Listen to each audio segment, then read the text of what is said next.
All right. Hello, everybody, and welcome to the Cross Project Council weekly meeting, well, fortnightly meeting of the July 23rd, 2024. We have quite a lot of things to cover today. But before we get started, let's see if there are any announcements to make.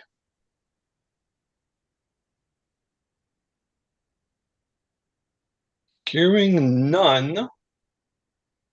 I'm assuming, Ben, that what you added in the announcement was meant to be added in the a private session? Yes. Yes, okay. That's perfectly fine. We'll be, and this is, it can be entirely public that we're discussing this in the private session, so that's perfect. We have received some new travel fund requests, which we'll be discussing in a private session at the end of this call, for which we're reserving about 15 minutes. Yes, Joe, please. Oh, just that there's a standards working session, standards meeting after this meeting. I'll call out.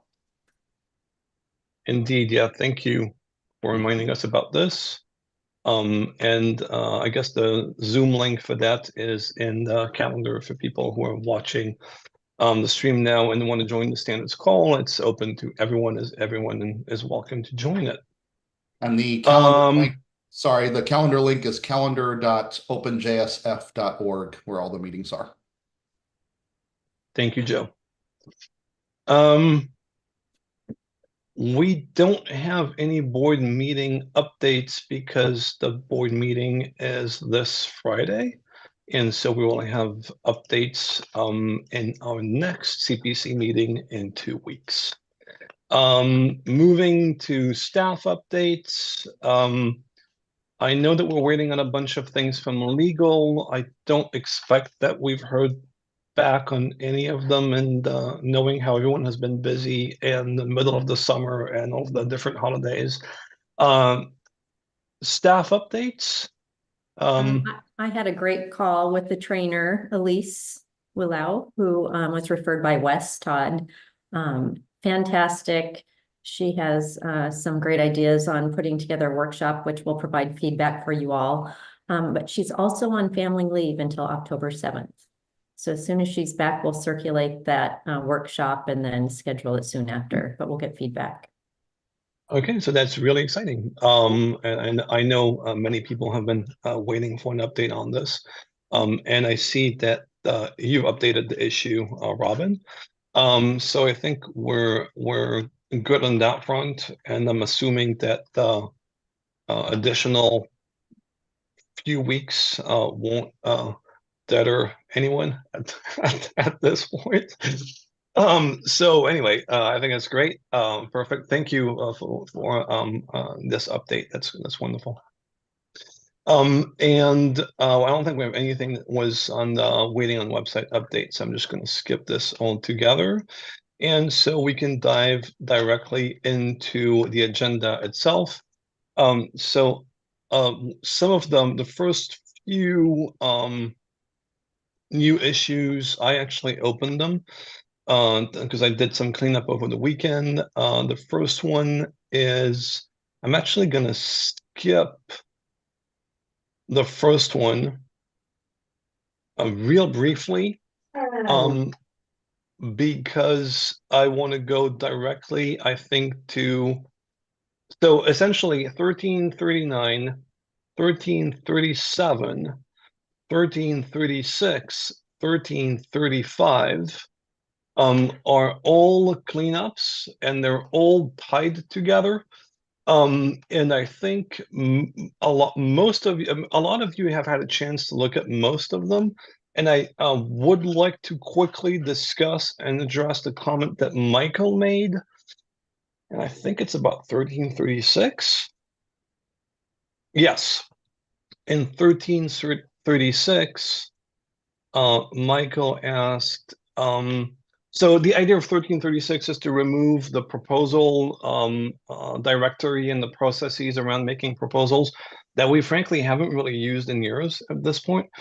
Most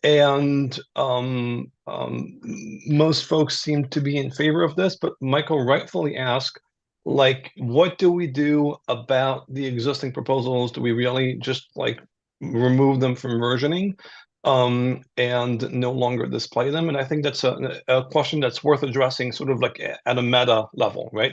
Essentially, like I would reframe this as once we stop doing something and it is no longer sort of like part of our common practices, are we okay making people have to dig into an older version or a past branch, or do we want to sort of like express this on the website itself? I mean, on the on the main repository itself. I might, sorry, I was gonna say, like, I might cast it slightly differently. Like, I don't really mind. I wasn't asking about like, hey, we used to have an old way of doing things. Let's keep that somewhere. It was more like the proposals themselves might have had some context that explained how we got to where we're at on some things, right? Because proposal comes in, you discuss the proposal, and then you end up doing something. So I just wondered if that context made sense to keep around somewhere. But again, as I said, I don't have super strong feelings. It's just sort of like a wonder of before we delete it, you know, just think about it. That's all. Yeah, no, and I mean the reason I'm bringing that up is not to say, hey, let's all influence Michael. No, I was just, It's because I think it's an important question. Yeah.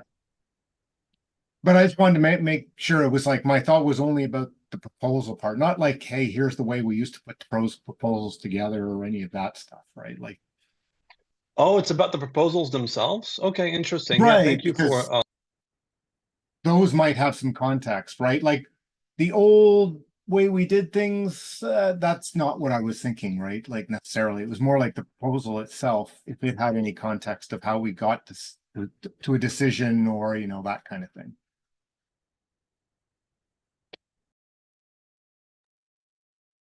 Yeah, I does kind of like anyone having the historical stuff. I mean, I wonder if we just create like an archive folder and just start putting things in there or something, and then it still exists. But I mean, I know it exists in Git, but if it's not in the directories, then it's kind of doesn't exist unless you know to look or something. I don't know.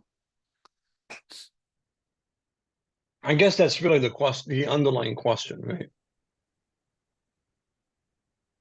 And to be clear, like if you go through the meeting notes, given that I got help to fix all of the links, you will still get to the right place, right? So you know, if you're digging through the meeting notes, then you'll still have those. You'll no longer have the directory though. Like you know, in the main branch. We don't need to make a decision today, but I think that's an important thing to discuss and to make a decision about. And sort of like a lot of the spring cleaning as in summer, as Robin just called it, it kind of like relies on us making a decision about this. Because cleaning that up made it really, really easier to do a bunch of other things that we wanted to do, because there were like a lot fewer links to actually fix. The link fixing is kind of burdening, let me put it that way. I can It's a imagine. lot of work. Yeah. In a way, I want to continue just because I imagine there was a lot of work that happened there. I wonder if we should just have an issue about whether we should throw out this whole thing, and then we can debate it there or something. I don't know. I mean, When you say throw Chris, out, please. when you say throw out this whole thing, what do you mean? I mean, throw out the whole proposal process, like discard it and remove it. I mean, obviously it's Git, so it's still there, but So just to be clear, I think we have agreement that the proposal process goes because no one actually is using it anymore, right? And I think what Michael was bringing up is we had a bunch of proposals. Do we keep just the proposals around, right? And I agree with Chris's point that when you say throwing them out, like they're still in Git, there's still a version, they're still accessible, they're not gone, they're just like not like upfront anymore. yeah. So say we revive the proposal process in a year, just hypothetically speaking. We would just have to dig back through and pull it out, which is fine. Whatever. Yeah. Why would we do this? That we haven't done this? Like that is like a red herring. Yeah, I feel like we've been handling other things lately. Maybe once we've gotten, all the code of conduct stuff that we've been working on for 4 years done, maybe we'll be like, oh yeah, I don't know. I'm a pack rat, so you should see my attic and all the stuff I don't throw away. Chris again, and then I think we Yeah. should. Yeah. I have thoughts and comments, but I also feel like this is a good thing to punt in favor of more pressing matters. So Yeah, agreed. I will shut up, and maybe we can move on and Oh just no, please, no, kick please, this just down the road. share them. Oh no, I was just going to talk about, in terms of just nuking the files, like, yes, you have the permalinks, but like, it really just depends on how discoverable you want the stuff. Like if you're trying to do, Git archaeology, by completely deleting them, you can't search on anything, and all of that. And so there, maybe instead of deleting them, you want to, or, move them to an archive folder, perhaps to move to another repo, or like there's all kinds of trade-offs that come with it. But again, I don't think that, we should belabor this point, and we can talk about other things. Matteo? So I have two conflicting opinions. I don't like throwing away anything generically. I think it's a lot of in those files and the connected PRs that change those files. There is a lot of the debate on how those things came to be, and removing them kind of like there's a lot of different phases, okay, of the people that did all that work. Only a couple of us has been were there at the time, okay? So that story is getting diluted to some extent. So removing them is not happening. It's getting, it dilutes that even further, okay, to some extent. But they're only there for historical reason. Like I don't expect to get anything out of it, essentially. If you pass me the term, is zero. Like the outcome of it is zero. I don't expect us coming back to that proposal place. Okay, now we have a functioning CPC, everything works way smoothly. So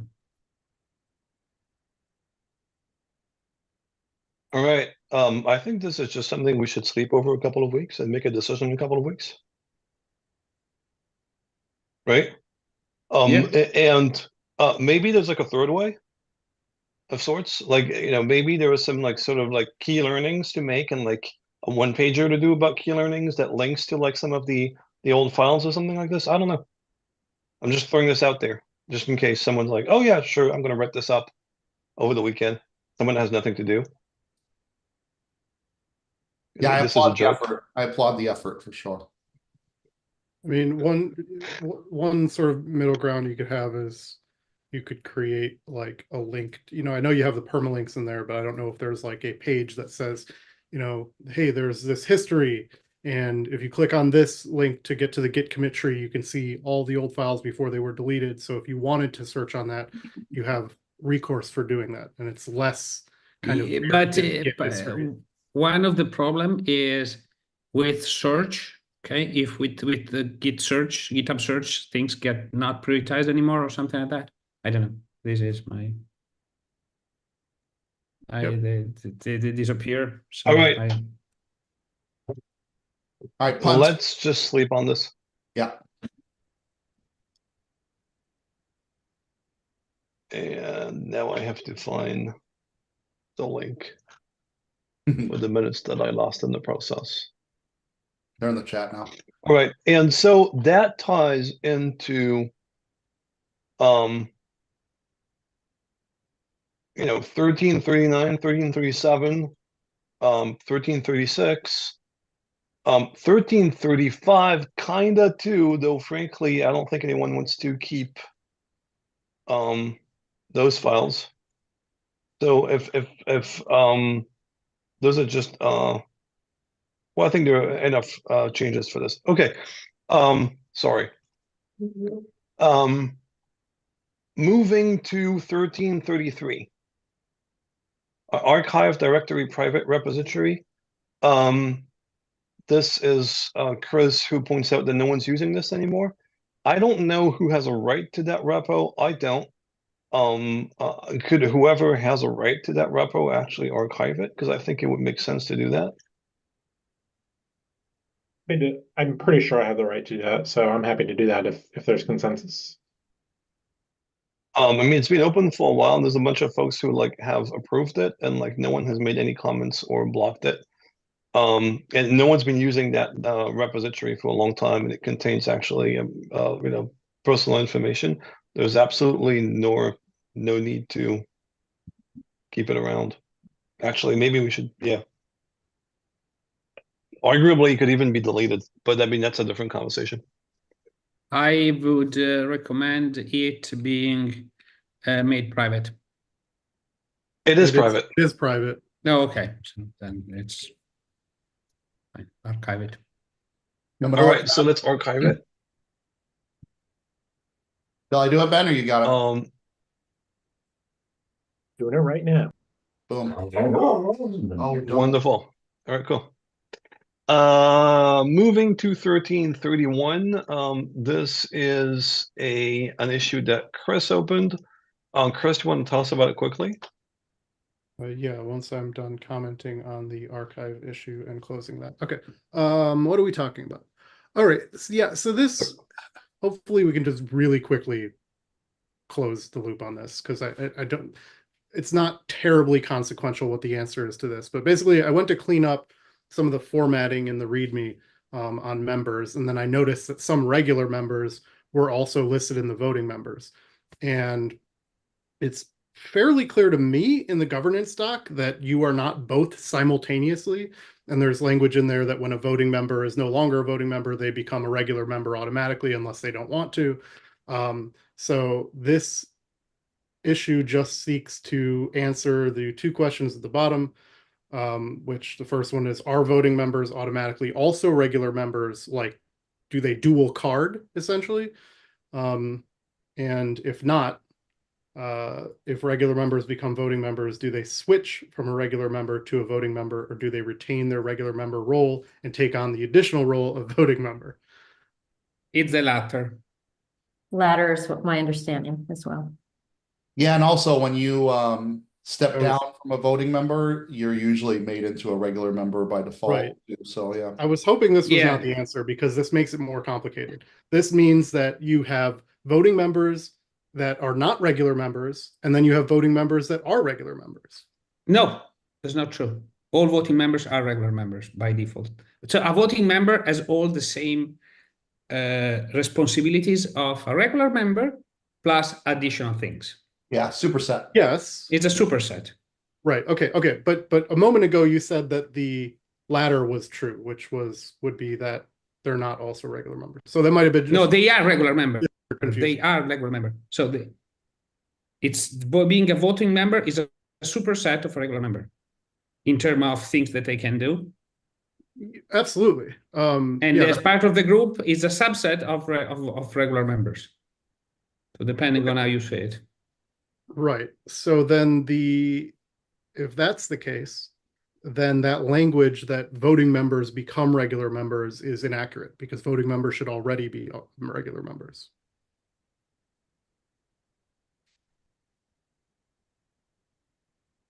I would say The they are merely regular members. Right. So the exact text is, note, former voting members whose terms have just ended will automatically become regular members unless they indicate otherwise.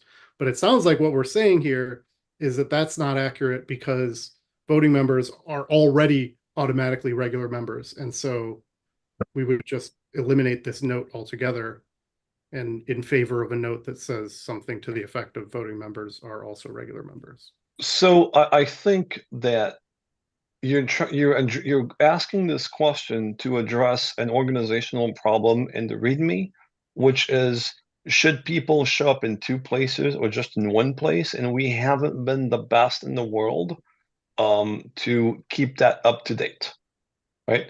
And I think that Well, is a fair point. But it's I not. think that, Go ahead. well, no, I entirely hear like the fact that there is a distinction in the term that would apply to different members, to different member status. But given that one is a superset of the other in terms of abilities, right? It doesn't it doesn't really make a difference in any way, shape, or form. I completely agree with you, but it's not just a matter of cleaning up the README. And sorry, Michael, I know your hand was up, but somehow my hand got lowered automatically. If you look at the third bullet point, there's some implication here that there might be something missing, and that the miss might just be in governance documentation, and that is that it talks about regular members being added to the mailing list. It does not say this about voting members. And so, the subpoints there, making sure that nobody's missing from the mailing list, and clearing up the language in governance that makes this clear. I agree with everybody's comments that it's a superset, and yes, the voting members are regular members plus 100%. It's just about reconciling the governance to make that clear. So I think that's a good idea, actually. Michael? I was just wondering, is this the case where like technically it could be more correct, but it's going to be more confusing to actually make it technically correct? I think we just need governance docs updates and different documentation updates, because I think what it should say is when a voting member is no longer a voting member, they retain their regular member status or something like that. I think we don't need to bike shed this all day, but I think it's a good point, and then we should, thinking about this, extract all the different spots that we might need to update that sort of framing. Right. I think if we answered the questions, which I think we did, then the resolution for this is just to like shore up a couple of lines in the document that are not changing anything. They're just clarifying, and it shouldn't be controversial. That's all. Yeah. Right. That said, I do want to point out that if this touches the charter, then we have to go to the board for this, and that would be using up social capital for something that is really not a good reason to use social capital for at this point. So if that's the case, we want to park this and bring it into a broader charter change that we would do at some point in the future. Which doesn't necessarily mean we don't have to make the pull request. We just maybe No, absolutely. Forward until later. Yeah. So this is just yes. No, it's good to keep in mind. It may only be the governance doc that. If that's the case, then that would be great. Okay, so the next step is to take a look at what that looks like, and we can move on to the next slide. So awesome, perfect. I Great. will record the answers to the questions in the issue, and then we can, move on. Perfect. All right. So next one is, this is good. This is Ben. Do you want to talk us through 1327? You have a better name for it now. I did rename this one. Yes. Yeah. So I think this one is actually in good shape. So there's a comment maybe I can link to in the chat that I think is the most up to date. But essentially, the problem we were trying to solve here was that it's not uncommon for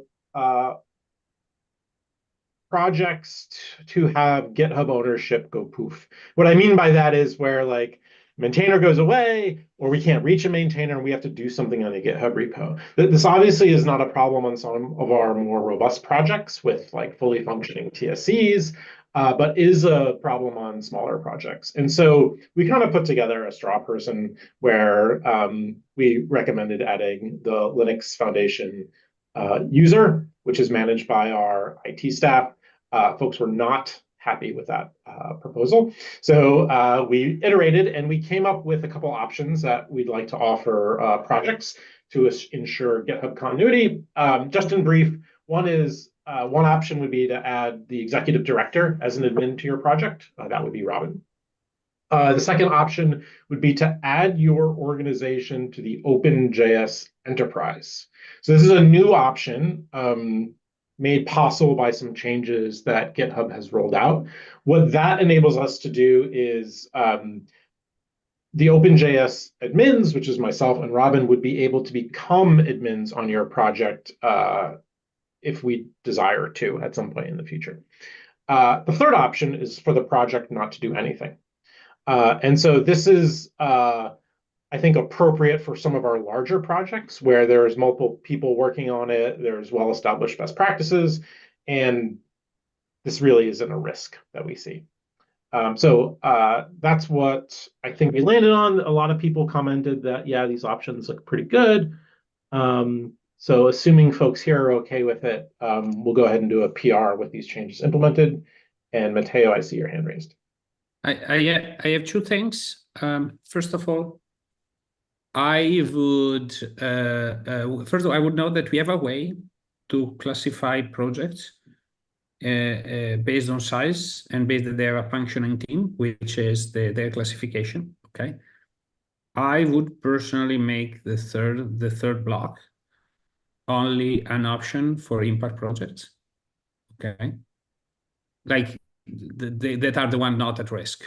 Okay, essentially, with a soft intent of you need to. This is not. It's not an obligation for old projects, essentially, to give these rights. Okay, but you know it's new project joining will need to do that. Okay, and but again, yes, for me it's I think it makes sense only for the third block for impact projects to not have that kind of oversight. Okay, in terms of, I don't know, moderation, in terms of governance, all sorts of things. Okay, so this is the first bit. The second thing is that I don't really understand how the GitHub Enterprise thing work in terms of these stacked organizations, and I have no view of it. I have no clue on what it entails in terms of changes. And that information is being very sparse at the top on this topic. So I have absolutely no idea if that will change anything on the projects. So if you can clarify that thing. That is an excellent point. And I have kind of been learning how that stacked organization works by a little trial and error, not on this project. Let me make that clear. So on another project I work on, I'm kind of enabling it and seeing what happens. And there can be some impact in terms of billing. So it is not something to go into lightly. You need to sort of double check a whole bunch of stuff. And I'll be honest with you, Matteo, like I have tried to understand how this all works via the GitHub documentation, and I've kind of been unable to do so. Sorry, going back to that specific point, GitHub is also forcing the conversion to this new enterprise thing in September. Yes. Is the change in billing related to the switching or only on the stacking? On the stacking, right? And so this is less of a problem for our projects because most of actually all of the project repositories don't currently exist under the OpenJS organization. Most projects have their own organizations, right? And so this makes it quite a bit cleaner. Thanks. Robin? Or Robin? Oh, no, Toby was up. Toby has his hand raised. Right, but my point was to another thing. Like my point's going to be slightly a distraction, and so I want to make sure that if you have something that is closer to Matteo's overall point, that you bring it up first. I just wanted to clarify, Matteo mentioned about like adding an admin as an oversight. It's absolutely not an oversight. It's an emergency measure. I think we would treat it that way. So it's not like our admins will be watching things. It would be purely like 911, break the glass, you know. Claudio?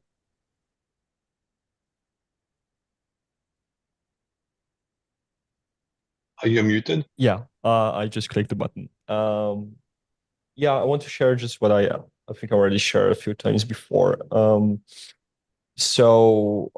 have experience with the enterprises feature of GitHub because we use it at HubSpot. We are doing the transition exactly for GitHub Enterprise Cloud, which is exactly what this is.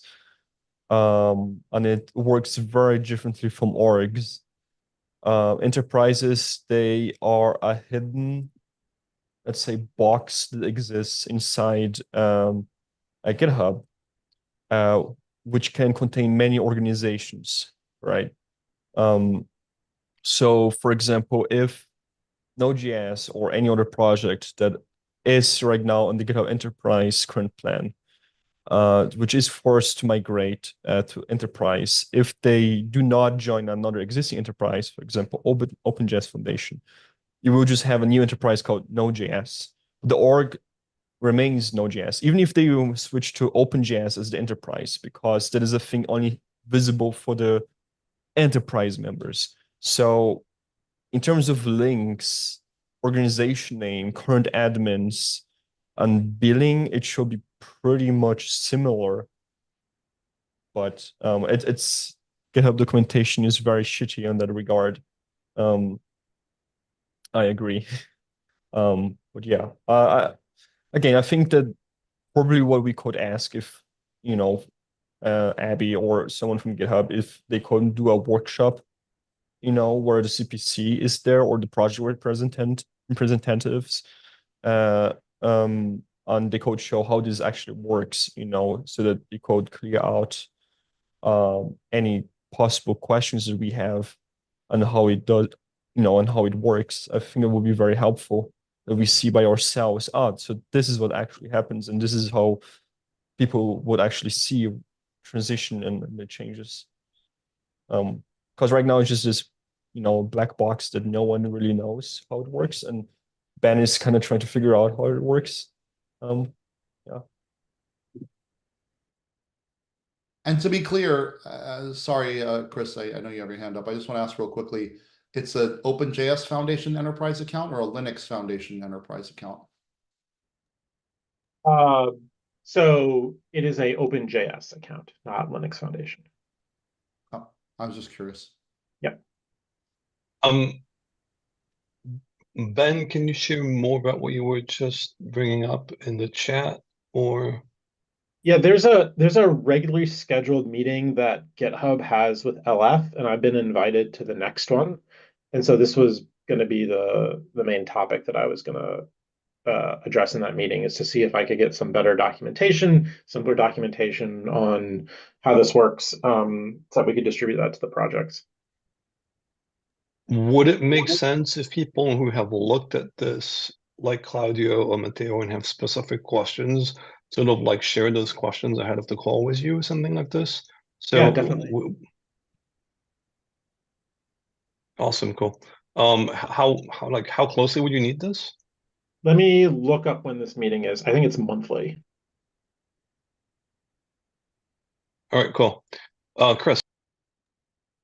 Yeah, I just want to say I'm really happy with the result here. I think there was like a lot of great feedback on the thread, and I'm very pleased with the options given and the fact that there are options. It's great that projects that like clearly have no issue with, the amount of breadth that they have on like their governance, that wouldn't necessarily need this, but could still opt in. I think that's great to carve that out for them. I think it's great that you can add, just Robin if you want, and that there, that there's this one individual, principle of least privilege. It's less people with access. It's always great for security. Availing themselves of the enterprise feature is great as well. Presumably like the proper security controls, I trust, are in place for all of that. We avoid the anonymous account for Linux Foundation IT, which I hope would also not ever get added to that OpenJS Enterprise. It's great that it's explicitly stated who has access. The admins are executive director and director of program management. If there's not visibility into that automatically, like if those people change, or the when I say the people change, the accounts that have admin access on the enterprise, if that's not visible to downstream projects, there should be some formal mechanism of notifying the project should know who has administrator control. I realize it's not to be used like on any kind of regular basis, and it's a break glass and stuff like that. But at the same time, projects opting into this, just like they know right now, if they're opting into it, they should know a year from now, 2 years from now, 3 years from now, who has these elevated privileges. But yeah, I think it's great.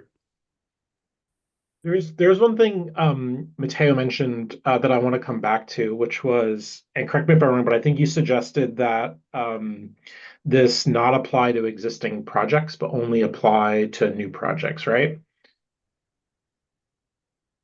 Is that right, Matteo? Yeah. All right. So I wanted to talk about that a little bit because going into this, my thinking was that that would not be the case and that it would be retroactive. And I want to just mention my rationale for that. I'm happy to go whichever way the CPC wants. But But I think Matteo meant only if it was mandatory, right? Not, correct me if I'm wrong. The way I understood your comment was like if it was not optional, then that would only apply to new projects, not that anybody could opt in, right? Like my point here is we have a lot of projects, okay? Some of them have various degrees of that have various degrees of trust with the foundation and activity generically, okay? And going and knocking on those doors, okay, and say, hey folks, you remember we are the OpenJS Foundation, you are part of us, even they're not involved at all with our day-to-day. We would like to get owner access to this organization because we have decided so. Does not look good. Okay, I'm just saying. Okay, It's a CPC decision, and we yeah, I generally know, apply- but yeah, and we do actually talk to all of our projects, especially in the last year with the IT. So yeah, I am trying to frame it in a I am trying to read some they would objections that perceive it, yeah. how they will perceive it. Okay, so it's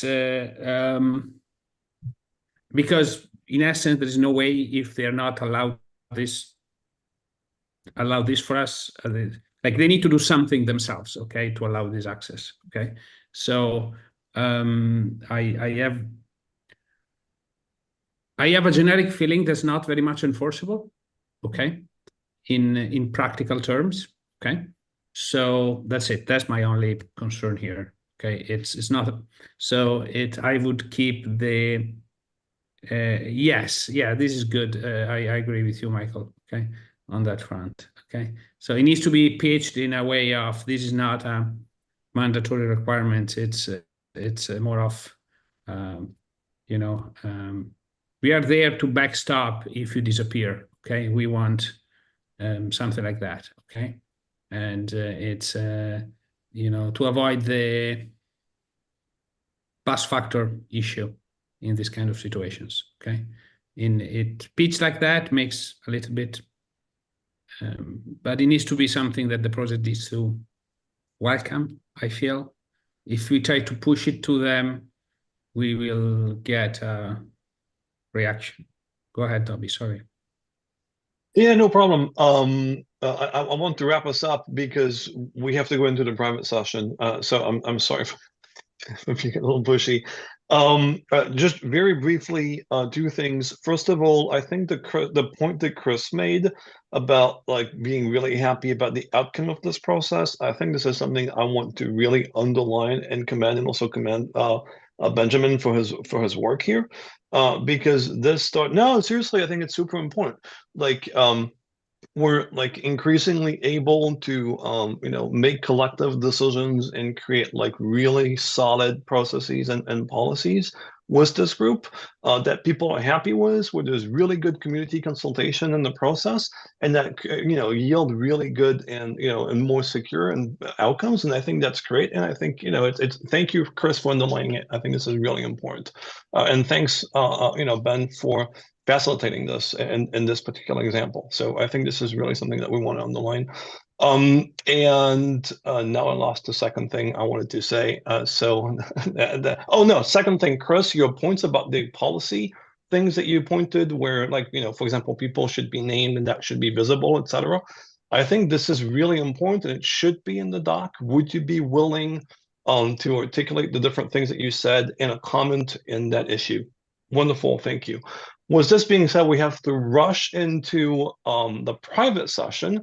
Thank you very much for joining this call. We'll be back in 2 weeks. And I think we can stop recording at this point. Then as soon as we've stopped recording,